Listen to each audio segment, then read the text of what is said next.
You may have it everywhere. In the little town of Sarlat, Canada, took place the well-known RUBIK'S CUBE tournament.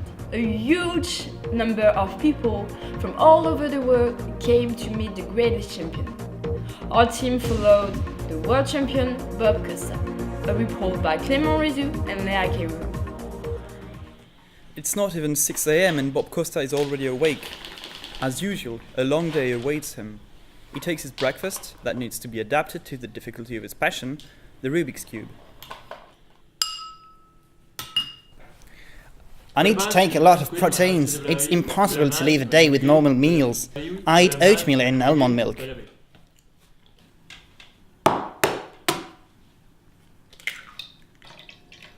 I also got my special recipe, raw eggs.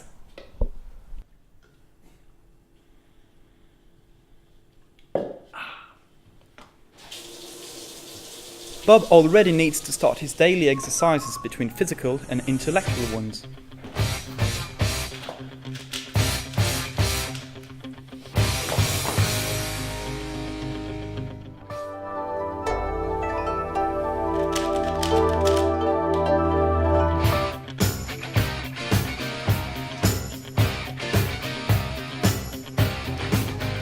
It doesn't seem like that, but the Rubik's Cube practice is really physical. It needs a lot of exercise. I need to train my body and my brain to avoid injuries. 2 years ago I broke this finger and another time a ligament on my arm. The Rubik's Cube even dropped on my foot and broke my little finger. This really is a risky sport. It's also really difficult not to practice his passion for months.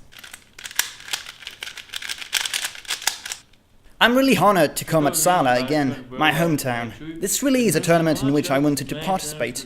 I fully intend to come back home with a trophy. A hard week is awaiting him. A lot of opponents are waiting to fight him. This tournament swears to be animated.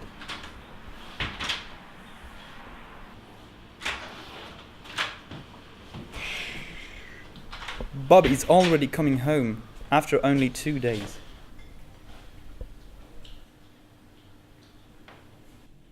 I'm really upset and disappointed. When I arrived on the place, I slipped. In this drop, I broke again my finger and I directly gone to the urgencies. No more tournament.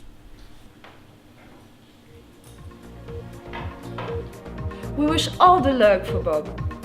Right now, a special news about another event, a gathering of people that love video. Nicole!